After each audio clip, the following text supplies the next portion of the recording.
Coach Dale Brown, you, first of all, what an honor always to talk to you and to be your friend. I thank you, and I appreciate it so much. It's unbelievable. I was a kid of 14 years old on the front row of your first game against Memphis State, which the Hustlers won 94 to 81, a big upset. And I've loved you ever since and cheered for you ever since, and to watch the meteoric rise of LSU basketball, and which you did. Now, you just heard Collis Temple, who will be here shortly, I hope, from the Board of Supervisors meeting. You heard his words. What's your reaction to those words? Immediately, I applaud him for his courage, for speaking honestly. But the family he came out of, highly educated, that's the way they were. All the injustices they fought, I did not know it was even on live. And somebody called me and told me, and I didn't watch the first 2 hours or whatever it was, but my wife was there too. Both of us had tears in our eyes that this man had the courage and the honesty to stand up for what he thought was right. And I think that doesn't surprise me. It's in his genes. He came from a great family.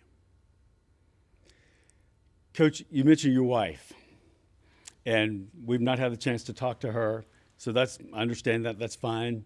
But I would love for you just to say a word about her and the influence she's had on your life and on your long marriage together. She's been side by side, advising you, listening to you, with you.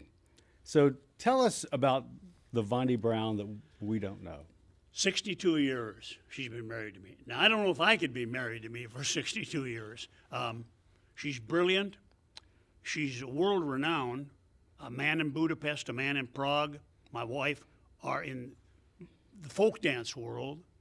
In that particular area, she went to Europe 32 times, was president of the National Folk Dance Association, does not like publicity, is quiet, not like her loudmouth husband that's talking all the time, patient, great human being, great woman. I couldn't have been blessed.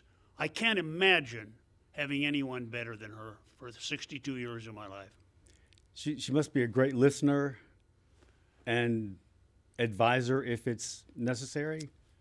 You just brought up something that I wish I could relive that. Her wisdom on many things she told me, being my wife, some of it I didn't listen to. She was right darn near every time. So I hope she gets to see this show. For example, she really respects you and likes you a lot. She didn't want to be offensive at all, but she isn't waving the cheerleader and not on television all the time. She just supports me as a coach, and so it isn't unusual for her not to be here. She just doesn't like publicity. No, I understand that, and we totally respect and love that. Coach, where did your spirit and fight come from?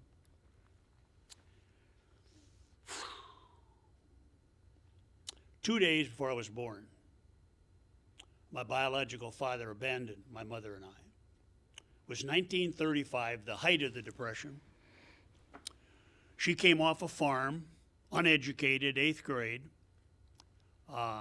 couldn't get a job. We had to move into a one-room apartment above a bar and a hardware store. No toilet, no bath, no shower, nothing, one room. I never slept in a bed for 21 years. She had a little bed that pulled out from the wall. I had a sofa about 5'6". I could huddle in, touch her head at night. But it came from her. And the reason it came from her, she never ever talked about the man that left her. She never complained about her situation. She had to become a maid and babysit for people for 50 cents an hour. We had to take the demeaning thing of Ward County welfare, getting $42.50 a month. But where I learned from my mother were two paramount things. 2 times in the middle of winter, I saw she'd come home and she'd have these brown paper sacks, and take her coat off, and then she'd cross off the peas, the bread, the milk, very seldom meat, just to make sure she got everything. 2 times I saw her go get her coat. Where are you going, Mama? Oh, the lady in the Red Owl gave me a quarter too much. I've got to take it back to her. Another time, 40 cents. Also, where I think it happened, I came home for soup at lunch. A little boy, 10 years old. School was just a few blocks away. Sitting there with her was a welfare worker. My mother was, I could tell, frustrated. And I was sitting there looking at him. And she's, you know, Mrs. Brown. She said, Ward County Welfare gives you $42.50 a month. And last month you spent $13 on Digitalis. I didn't know what it was. It was a heart medicine. And she said, what do you do with them? And get your purse. And she was making my mother cry. And I was sitting there watching this. My mother went and got her purse. She took her purse and went through it. She said, can't he, like I'm a dog, can't he help you? She said, well, he does have, she was ready to cry. He does have a paper job, you know, sells papers. Well, I'm telling you, you got to get. And I remember sitting there looking at that woman, and I said to myself, never again, as long as I live, well, if I see an injustice, I'm going to stand up for it. Then the next thing. One day after school, she sat me down. She told me that the landlady came down and complained that you're scuffing the hall up, the linoleum in the hall. I didn't have a basket, so I'd take gloves and shoot the hot water pipes.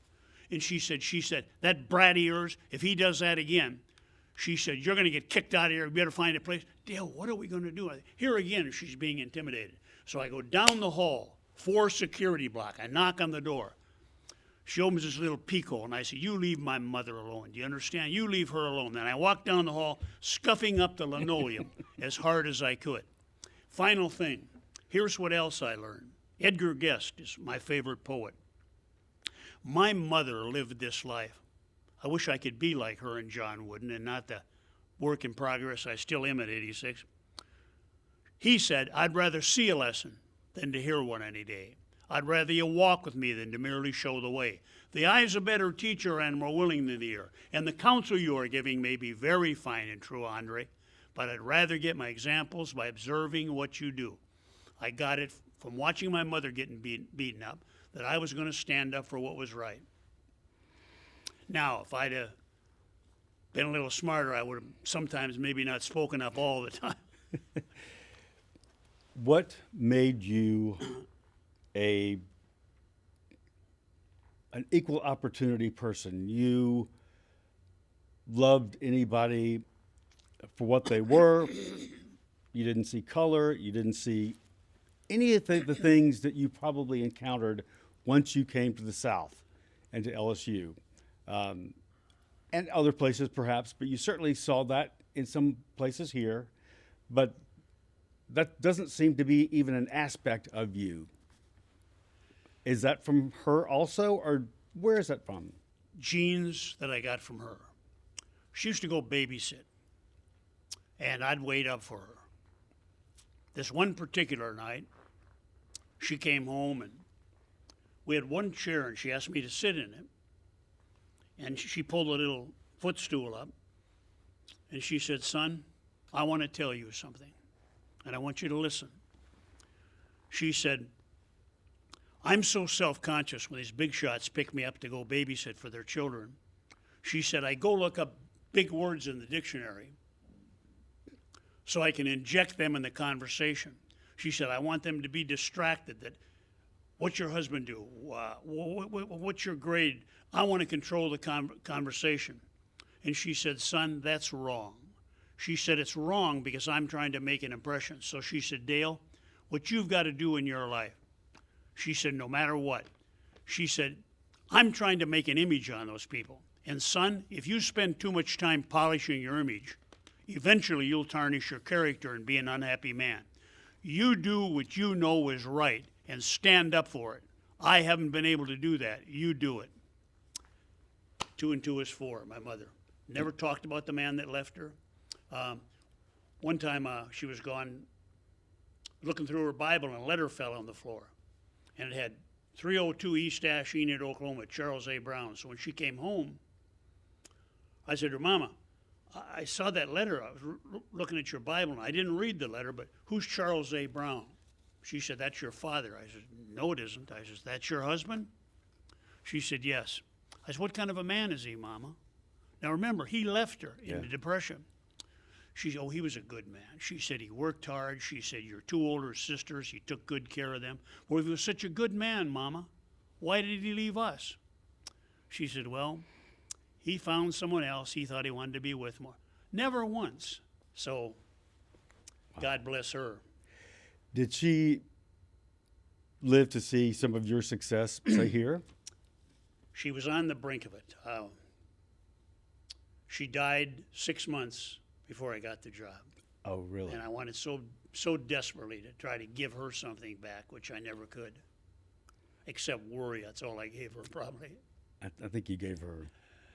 I think She you was an unusual gave her a lot back. So, Coach, you have you've always fought as an underdog, perhaps. Even when you were on top of the world, you were still had maybe that aura as being somebody who was a scrapper, a fighter, which goes hand in hand with what you just told me. But that worked well on the basketball court too, didn't it? I hope so. I appreciated people for what they were. My mother had no prejudice whatsoever. And see, prejudice is a great time saver. You don't have to make up your mind for it. You're prejudiced on things. And to me, 2 and 2 has always been 4. It's not 5. It's not 6. It can't be 3. It's 4. And our situation, I saw her, how she had always felt inferior and what have you. And yet I made up in my mind, somehow, some way, I've got to help Mama. And I probably created many bad moments for her too, maybe, but she was an unusual person, and I think any good that I have came from her. Tell me a little bit about your family, your daughter, Robin. You mentioned your wife. Just tell me about the Brown family, just for a moment. Have one daughter who was born in Minot, North Dakota, but grew up in Baton Rouge, Louisiana for 25 years. Much like her mother, also has a little of her dad in her. She'll stand up for she's not intimidated at all. 3 grandsons, all college graduates. The last one's at LSU now, going to graduate this coming year. Ran my basketball camp, Dale Brown Enterprises. Ran my foundation, Dale Brown Foundation. Like her mama. Okay. All right. One team of the many you've coached against, but let me just say the word Kentucky. What does that stir in you? When I thank God for Carl Maddox, who's one of the most wonderful men I've ever met in my life, the athletic director that hired a no-name guy. But I got the SEC media guide. I knew it was an LSU football power, and you'd have to be dead or buried someplace hiding to not know who Pistol Pete Maravich was. And, of course, Bob Pettit. But basketball was not a big deal. And when I came here, Carl Maddox was the athletic director. And he told me, now most coaches wouldn't get this. He said, it's going to take you some time to build up this program.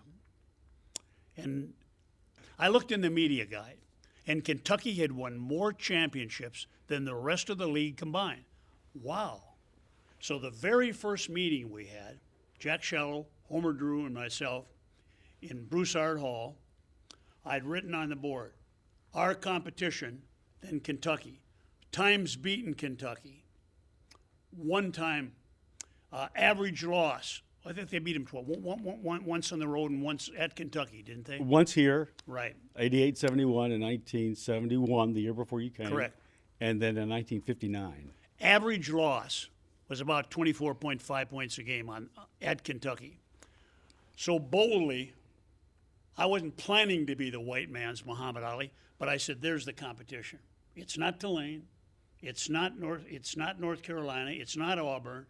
they're the king. We have to set our goals as that. Well, I think everybody probably left there thinking, this carpetbagger, he's totally blown out of his mind. Years later, and this is not trying to be narcissistic, what I'm going to tell you, a NFL football agent sent me an email. He said, who beat Kentucky more than anybody else in the country? Well, it was easy. It had to be North Carolina, UCLA, or Indiana, particularly Indiana, which was close to Kentucky. So I guess, no, Bob Knight, no. I guess Dean Smith, I guess John Wooden, no. Oh, Ray Mears, no. Who? You, LSU 18 times. Now, I didn't beat him. Kids that believed in a system beat him. And it's still, I believe, the record of wins over Kentucky 18. There was some great games. Yeah, no, some great games. Just say a word, now that he's sitting next to you, say a word about him, about Collis Temple. I don't know if you can say one word, but try. So, you know me long enough. I can't say one word. It takes me 10 minutes to say good morning. Collis Temple has probably as great a genes as you can possibly have from way back into history. And if you've met his family, they've got the same genes that were passed down to him. He's a brilliant man. He's hardworking. He's fair. He's courageous. I love the guy. The few years I had to coach him, I'd have loved to have been able to coach him his whole career, but nobody could outwork him. He was fearless. And the one thing, his wife, if she's watching this, he's never on time. Right, Mrs. Temple? We just a moment ago listened to the statement you made at the Board of Supervisors meeting at the very end of it, right before the vote. I played it for him to hear again about the name signature on the court. Sure. So you've said, we've heard what you said about Coach Brown. Sure.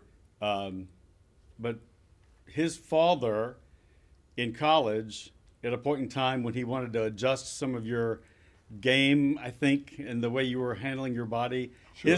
Your father said he is your father. Correct. Is that right? Correct.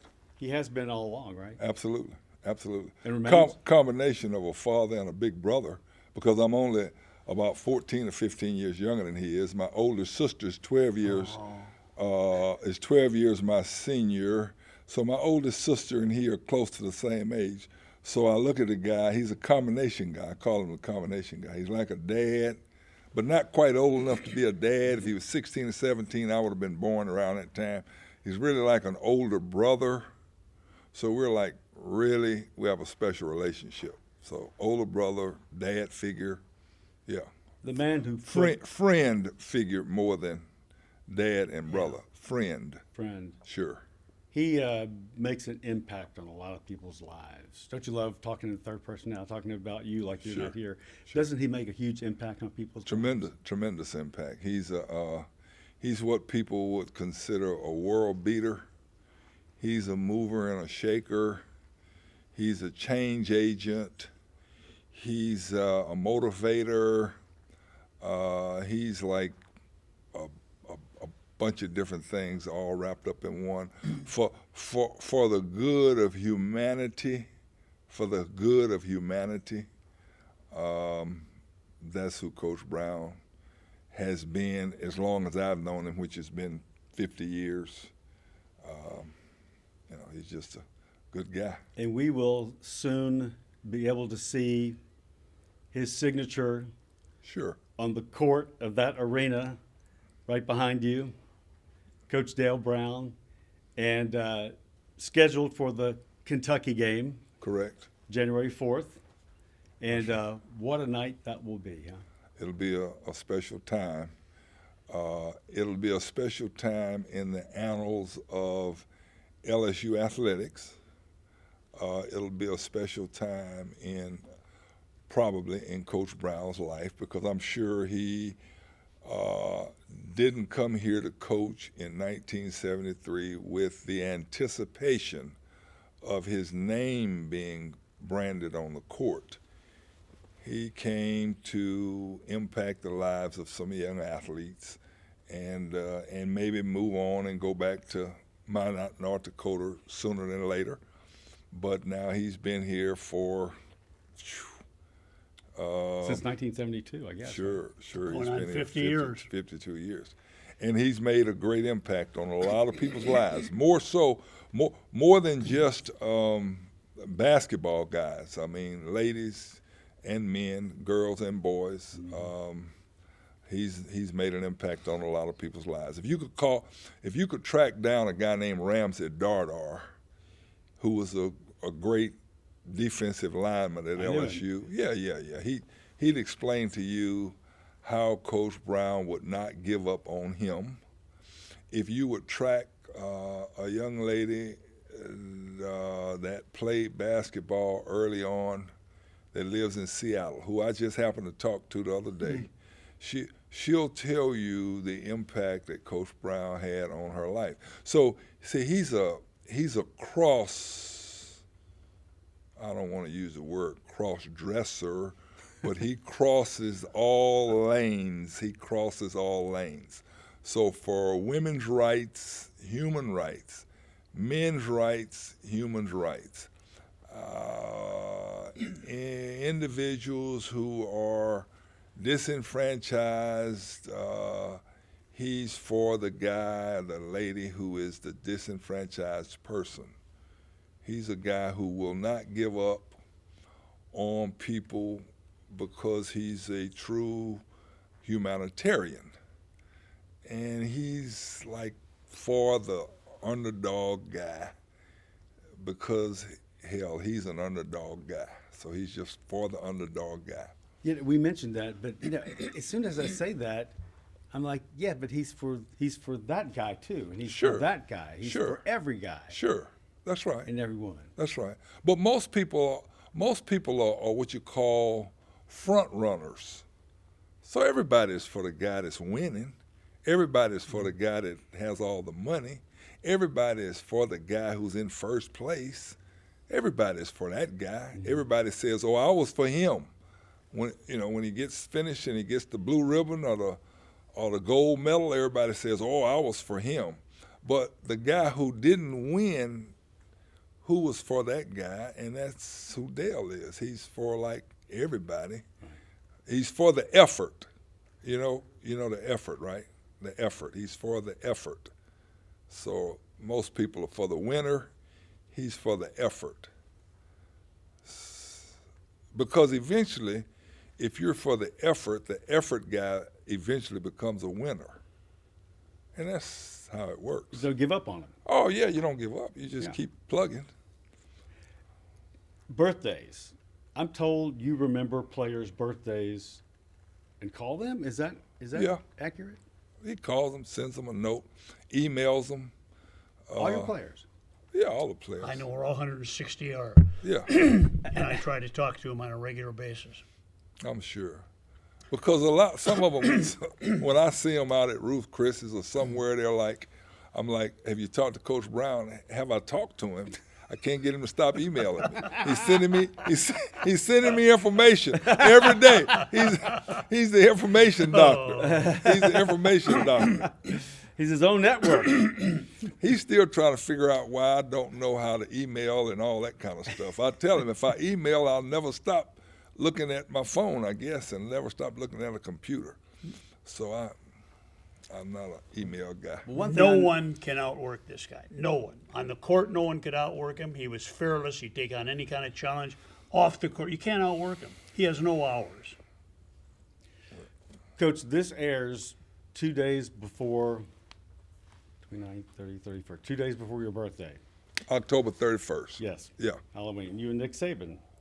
Interestingly enough, Halloween babies. So happy birthday early. Thank you, sir. And we mentioned 86 is the same year of the last Final Four team, that team that started 14-0 and then had the chicken pox and had all sorts of things happen and then came on at the end. And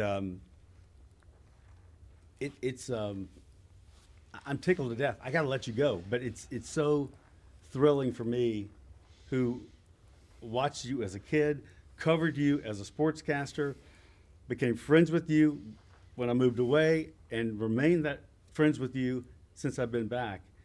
That's there are a lot of people too. I'm just one of many. There's so many people that can say that. But how rare is that, Collis? It's very unique. But Coach Brown has a way of sticking to you. He has a way of sticking to you. You know he's a special guy when you meet him, and a special human being when you meet him, and he has this capacity to stick to you, and and then you just move away and you say, well, who was that guy, and I'm going to remember him. It's kind of like a kid I saw on the track running hurdles. I guess I don't remember the year, but he was about 16 or 17, and he was working real hard to figure out how to get over these high hurdles and get his technique down. It's the first time I met him, and I said, okay, now what's your name? He goes, oh, my name is Andre. I'm like Andre who, boy? He's like, I'm Andre Moreau. Oh, okay. Oh. Yeah. From the LSU Tartan track. You don't even remember that. First time we met. Yeah. Do you really remember? Yeah, I did. Yeah. How old were you? Were you at U High? You were a I probably freshman was at in LSU. high then. Yeah. Listening to Collis, who I really deeply love for a combination of reasons. It reminds me, I want to respond to those warm words. We were sitting, John Wooden, myself, and the owner of TJ Ribs and Ruth Chris's at the time, TJ Moran, having lunch. And our ribs had just come. There's a young man standing over there, maybe 40 years old, and I saw him looking over at Coach Wooden. And just as Coach was to pick up his ribs, he came over and said, excuse me, Coach Wooden. And he said, I don't want your autograph. I don't want to take a picture. I don't want to shake your hand. I just want to tell you this, sir. He said, you're a legend of all time. You're my hero, and you're one of God's angels. God bless you. And he walked away. Coach put down his rib. Young man, come on back. What's your name, young man? And I would say this to Collis today. My reply to his nice compliments. He said, my name is Collis Temple. He said, Collis, you just made an old man feel real good, just like Collis did here today. And he said, but I wouldn't want you to leave here under false pretenses of who I really am. And when he said that, I thought, who he really is. He's the greatest male I've ever met in my life. He said, so I want you to know, he said, I'm not what I ought to be. I'm not what I could be. And I'm not what I should be. But I'm sure glad I'm not what I used to be. And you have stimulated me to be a better man. Thank you. I thought, wow. That's how I reply to Collis's comments. That is pretty good. Pretty good. All right. Yeah. Thank you. That's a great way to end it.